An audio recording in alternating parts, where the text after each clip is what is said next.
Hey guys, hi, my name is Himanshu. I'm a college student and currently I'm locked down. So I was passing my time watching some TV series, documentaries, and I came across this documentary called Explain. And in one of its episodes, it's told about the world water crisis, how the world is facing water crisis. So mainly it discussed about how it is facing the water crisis and what all cities have been facing it more recently and how to deal with it. So I thought that the documentary was 30 minutes long or something. So I thought that I should try to minimize it to a 10-minute kind of a video, and I thought that I should give a key point speech on this. So let's get started. I will give a key point speech on world's water crisis. So I'm gonna break this into four big ideas. The first big idea is, why are we even facing a water crisis? We are living on a blue planet. Why are we even facing a water crisis? Secondly, I'll talk about a city called Cape Town. It's in South Africa, which has faced water crisis and it has termed as day zero. I'll talk about that. Thirdly, I'll come to a city which is gonna face water crisis and it's predicted to face water crisis in the coming decade, in coming years only. And fourthly, I'll talk about what can we do in order to deal with that water crisis.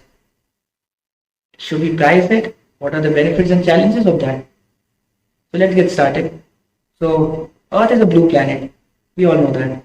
Around 70% of the Earth is covered with water and 30% with land. Now out of those 70% of water, 98% of water is salty water.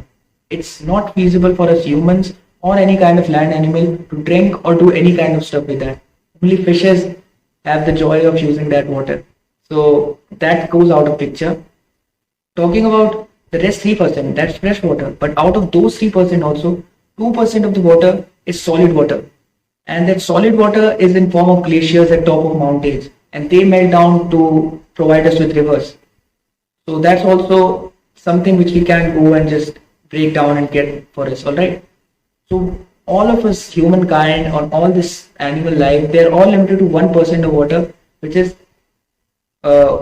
liquid water, and it is in the form of rivers, lakes, and mostly it is in the form of groundwater. Now, groundwater can be taken out by easily extracting it by holing and all, but it is an expensive process. We have done great in technology terms to extract it, and many countries use it, but only when they really need it. So I'll come to that groundwater issue.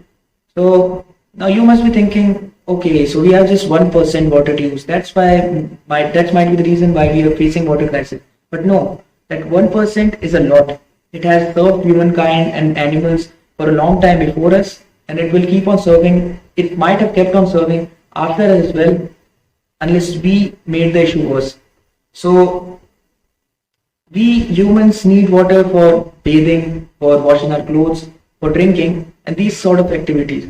So it might cross your mind that, okay, so we are 7 billion humans. It might be possible that we are using a lot of water, and because of that, the water is getting scarce. But no, this drinking on all these everyday activities, they are all forming just a little part of what we use or total amount of fresh water we have. Most of it goes to industries and agriculture. It goes to industries and agriculture. For example, the coffee beans which you have in your coffee, they take around 160 liters to grow the amount of coffee which is in one cup of coffee, 160 liters of water.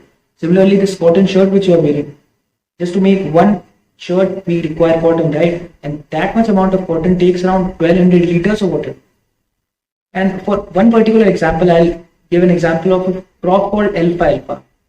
So this crop you might have heard on, if not, then it's a crop which is mainly grown in order to feed cattle. But on the same side, this crop uses a lot of water.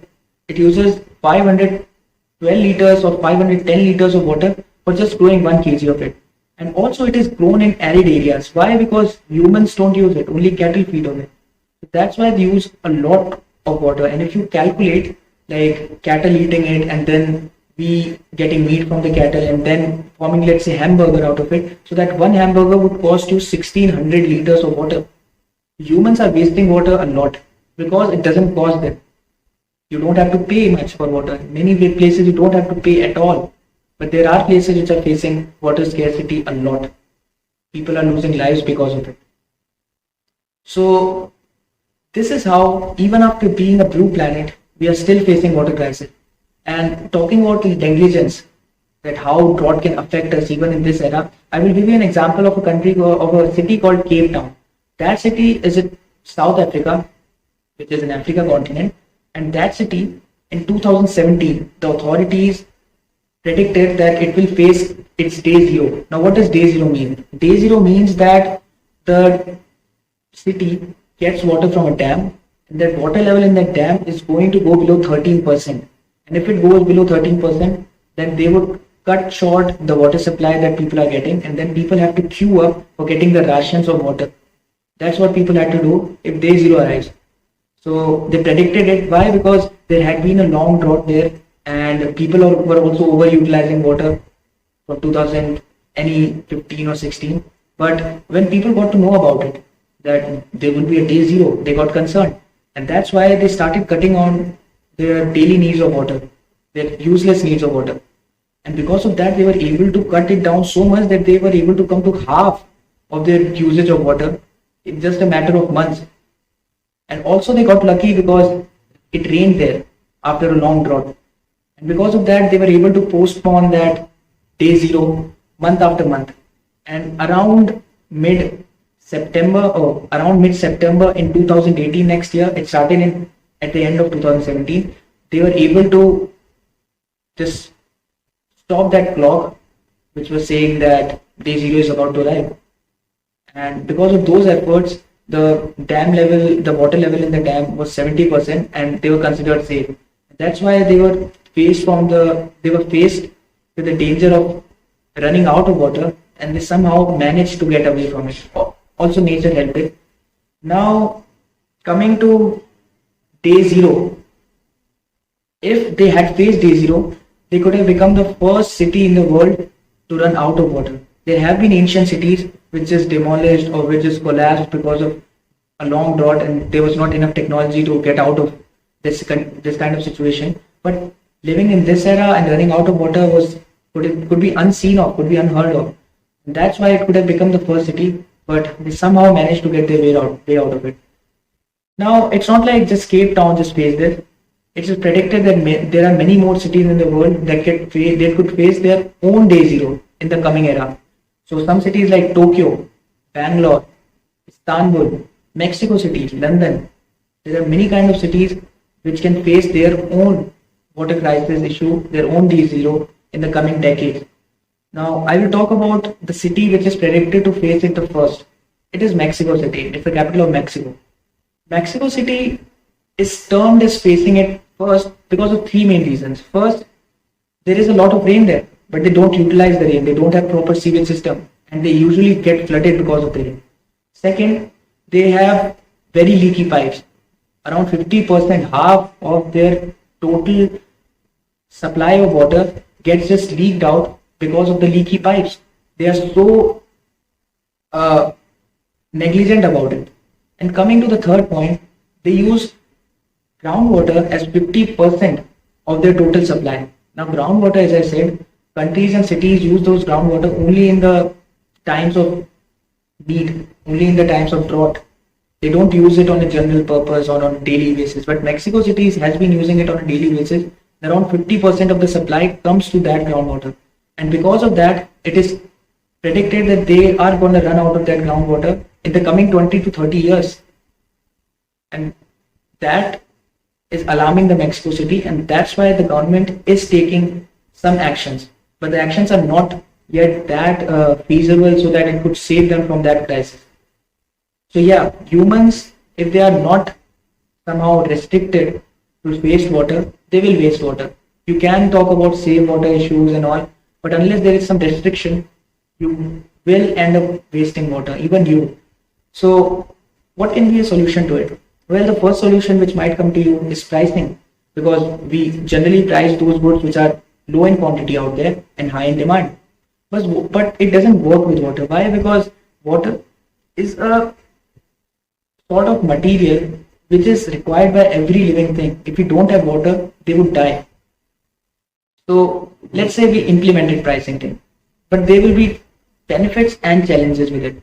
The benefits which I could see is that there would be more advanced technologies on it. Advanced in the sense, let's say take irrigation. Today the irrigation facility is not that great. It's very inefficient. People just drain water in the fields and they think that it will get irrigated. There's a lot of wastage of water because of that. So they will come up with new irrigation techniques in order to save more water.